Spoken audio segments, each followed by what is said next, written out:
Olá, o presidente Joe Biden começou invocando o presidente Franklin Roosevelt quando declarou diante do mesmo Congresso, em 1941, na prestação de contas que os presidentes dos Estados Unidos fazem anualmente ao Congresso, o chamado Discurso sobre o Estado da União. Roosevelt advertiu que a democracia e a liberdade estavam ameaçadas, Hitler estava em marcha, a Europa estava em guerra. O discurso de Biden foi um discurso de campanha, com a defesa da democracia e a recuperação da economia como ideias centrais. O atual presidente tentou se apresentar ao eleitorado como capaz e merecedor de um segundo mandato. Biden lembrou o nazismo e a guerra civil norte-americana para afirmar que a democracia e a liberdade sofrem a maior ameaça desde aqueles momentos sombrios da história e que o atual momento é único, porque as ameaças externa e interna acontecem ao mesmo tempo.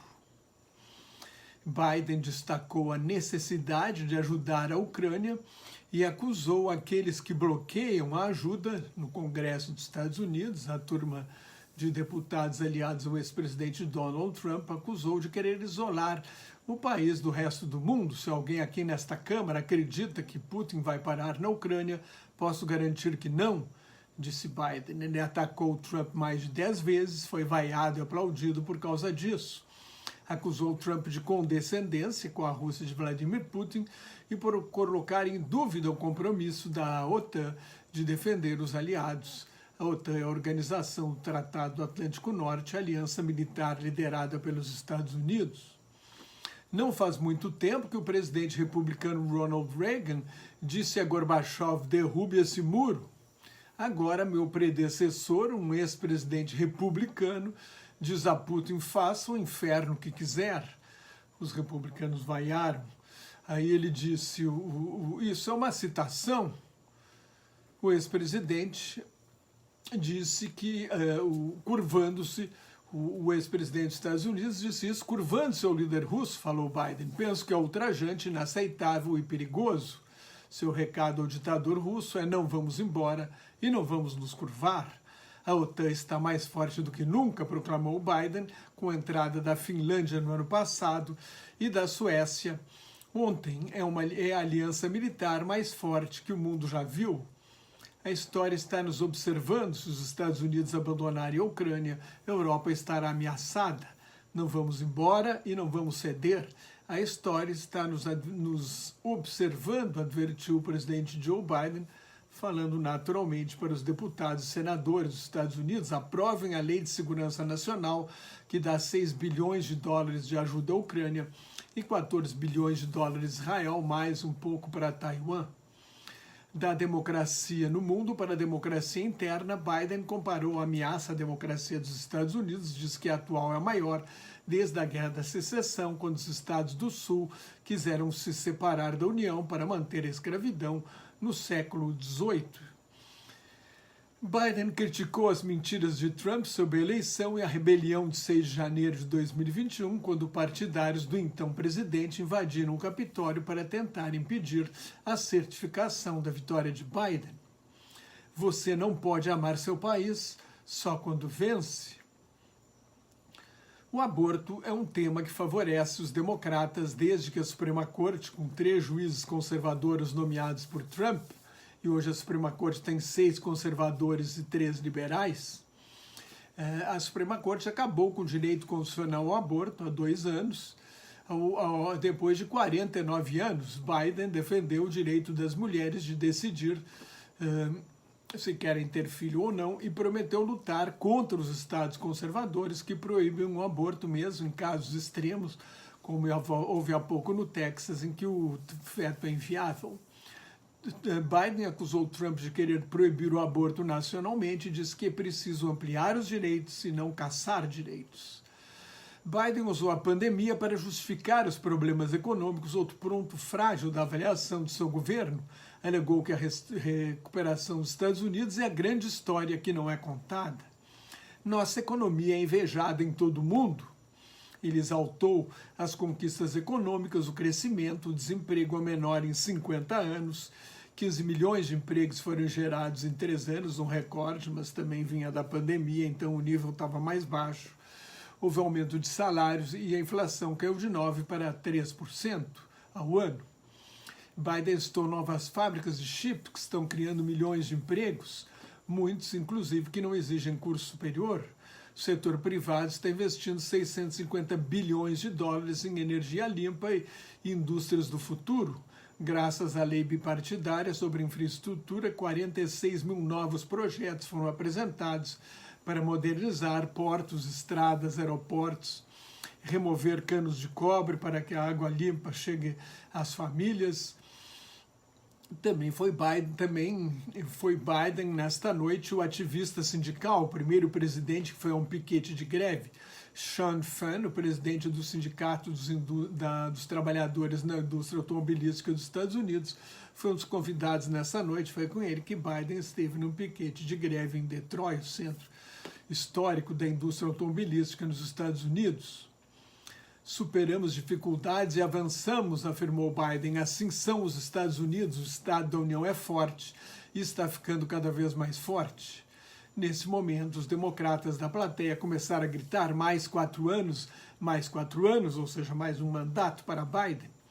As pesquisas dão vantagem a Trump por margens estreitas e é cedo para uma conclusão definitiva. Esse discurso foi uma das últimas oportunidades de Biden falar para o país inteiro, além dos debates que começam, se não me engano, em setembro.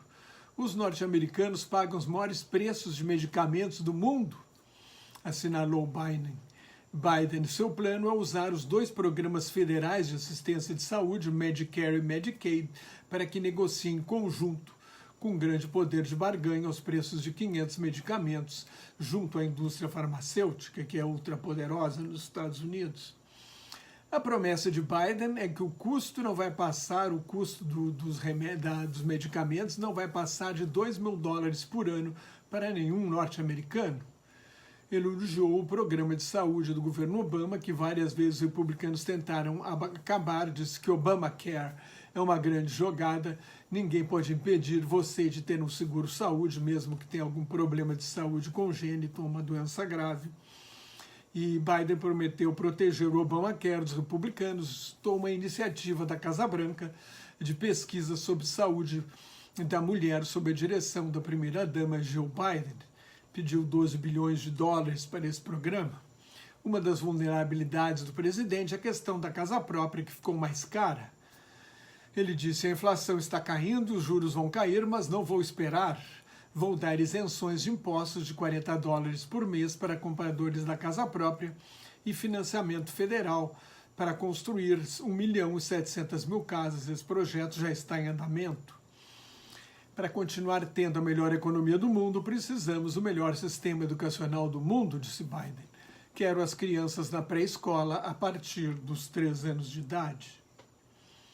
Vou reduzir o déficit de $3 trilhões, fazendo as grandes empresas e os super ricos pagarem uma cota justa. O governo anterior deu um corte de impostos de $2 trilhões, principalmente para o 1% mais rico da população. Neste momento, ele enfrentou os republicanos que se manifestaram na plateia. Vocês querem dar mais $2 trilhões em cortes de impostos? Bem, é bom ouvir isso, dando a entender que eles não querem. E continuou: sou capitalista, se você quer ganhar $1 milhão, ótimo. Só precisa pagar a parte justa, disse Biden. Em 2020, 55 das maiores empresas norte-americanas lucraram $40 bilhões e não pagaram nada de imposto de renda federal. Não mais. As empresas agora têm de pagar 15%, mas Biden considera que isso é menos, mas ainda é menos que o cidadão paga, então Biden considera que isso é pouco e propõe aumentar a alíquota para 21%. Há 1.000 bilionários nos Estados Unidos que pagam em média 8,2% de imposto de renda. Nenhum bilionário deve pagar menos imposto do que um professor, um funcionário público ou um agente de saúde. Por isso, Biden propõe uma cota de 25%, uma alíquota de 25% para bilionários, pretende arrecadar $500 bilhões em uma década, taxando super ricos. Os trabalhadores hoje pagam mais para a Previdência do que os bilionários. Talvez o ponto mais fraco de Biden nas pesquisas seja na questão da imigração ilegal, sempre explorada por Trump para amedrontar o eleitorado com a imagem de um país violento e sombrio, tenebroso, assolado por criminosos que entram pela fronteira do México, traficantes, assassinos, estupradores, como ele falou já na sua primeira campanha ao lançar a candidatura em 68. Biden disse que enviou um projeto de reforma da imigração para o Congresso no primeiro dia de governo. Há pouco os republicanos derrubaram uma proposta bipartidária porque Trump quer usar esse tema na campanha. O argumento de Trump é que Biden abriu a fronteira e é responsável pelos crimes cometidos pelos imigrantes. O que vocês querem? Perguntou Biden. A proposta bipartidária abre mais 1.500 vagas para guardas e funcionários de fronteira, 100 para juízes para processar 2 milhões de casos e 4.300 agentes de imigração e asilo para tentar resolver os casos em 6 meses, em vez de 6 anos. Meu predecessor e eu podemos nos unir, vamos fazer juntos, viemos de lugares diferentes. Biden é de origem irlandesa, mas somos todos norte-americanos, disse ele. Você pode brigar sobre a fronteira ou resolver o problema. O presidente acrescentou que não vai demonizar os imigrantes que envenenam o sangue do nosso povo, como disse o Trump, uma frase, envenena o sangue do nosso povo, que lembra o nazismo. E Biden disse que não vai vetar a entrada de ninguém nos Estados Unidos por causa de religião, como Trump ameaçou e depois mascarou o decreto. Nessa quinta-feira, fez 59 anos do Domingo Sangrento em Selma, no estado do Alabama, quando a polícia atirou em manifestantes negros que lutavam pelo direito de voto. 5 meses depois, a lei do direito de voto foi aprovada, mas 59 anos depois, a supressão de votos, subversão de eleições e manipulação dos distritos eleitorais. Biden disse ao Congresso: aprove a liberdade de voto, aumente a lei da liberdade de voto, aumentem o salário mínimo nacional e parem de negar um valor fundamental dos Estados Unidos, parem de banir livros. Biden afirmou ainda que tomou as medidas mais ambiciosas da história para combater o aquecimento global e a mudança do clima, conservar a água e os recursos naturais dos Estados Unidos. Ele disse que criou também o primeiro escritório na Casa Branca para combater a violência armada e está propondo a proibição de armas automáticas e cartuchos de munição de grande capacidade e também quer tornar obrigatória a exigência de uma checagem de antecedentes para todos os compradores de armas de fogo. Isso não viola a emenda número 2 da Constituição dos Estados Unidos, que garante o direito de ter armas. A guerra no Oriente Médio é outro problema para a campanha de Biden. A esquerda do partido, os jovens e os árabes norte-americanos criticam o apoio incondicional a Israel. Não vão votar em Trump, mas podem ficar em casa porque o voto não é obrigatório e assim eleger Trump indiretamente. Biden revela que há parentes de reféns israelenses na plateia, reitera o apoio ao direito de Israel para se defender, ele falou no atentado terrorista de 7 de outubro. O presidente da Câmara, o republicano Mike Johnson, que sacudia a cabeça negativamente durante quase todo o tempo, se levantou e bateu palmas. Biden tossiu, que pode ser visto como um sinal de uma saúde débil, porque ele tem uma idade, já está com 81 anos, num recado aos críticos da guerra, e diz que é preciso proteger os civis de Gaza. Cerca de 30 mil palestinos morreram, esse é o dado do Hamas, ele repetiu, mais de 2 milhões fugiram de casa, isso é a ONU que disse, e acrescentou que está negociando um acordo de trégua para libertar os reféns, depois algo mais duradouro, que seria o fim da guerra.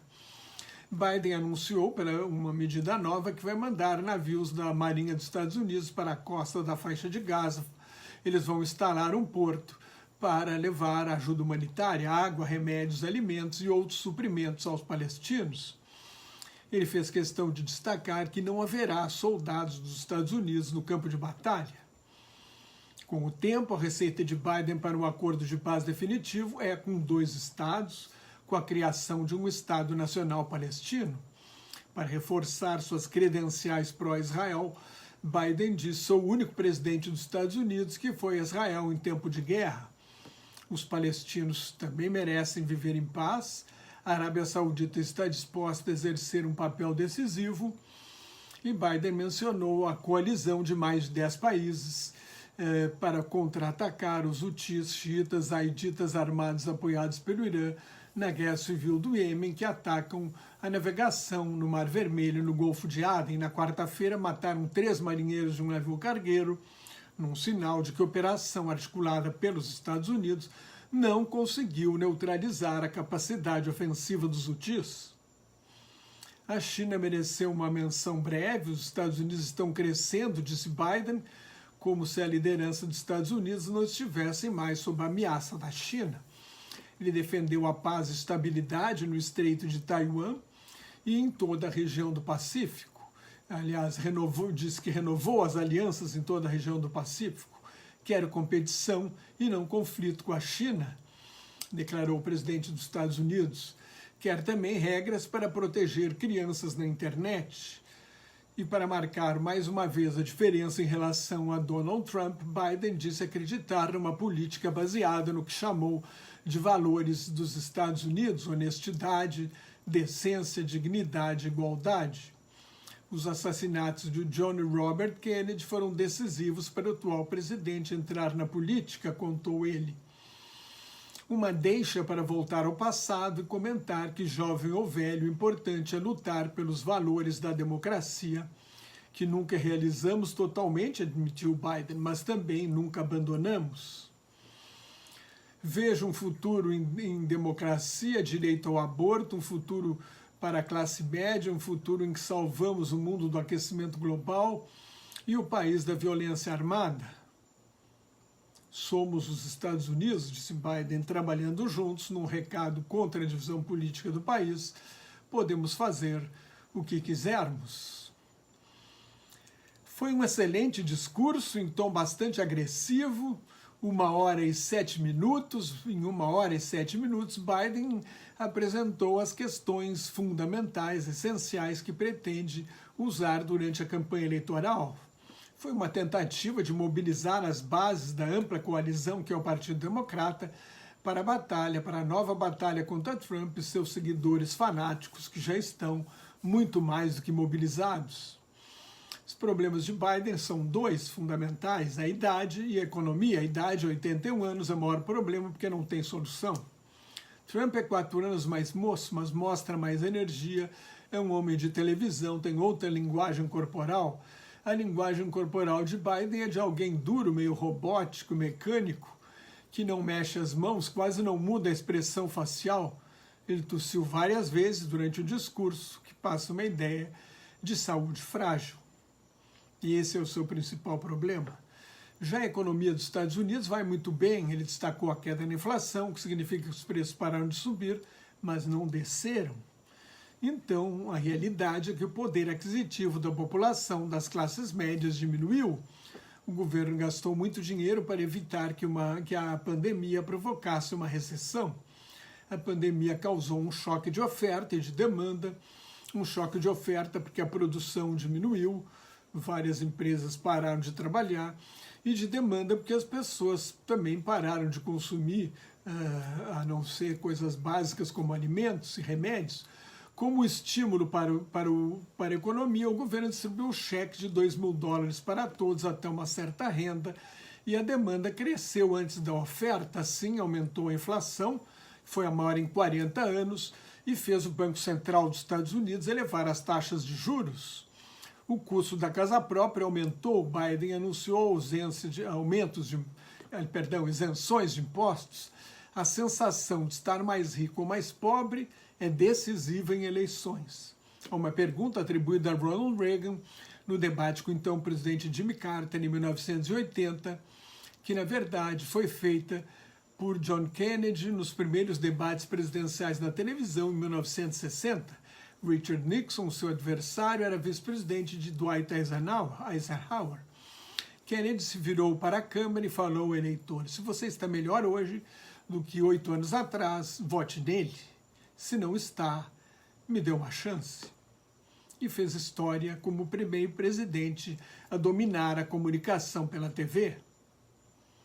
Se você gostou, assine meu canal no YouTube, que é de graça, leia meu blog Globalização em Crise, me siga no Twitter, no Instagram, no Thread, no LinkedIn e no Facebook, onde colaboro com o Grupo Quarentena News. Muito obrigado pela sua atenção. Shalom, que é paz em hebraico, Salam Aleikum, que é paz em árabe, porque a guerra não acabou. Muito obrigado. Tchau, tchau.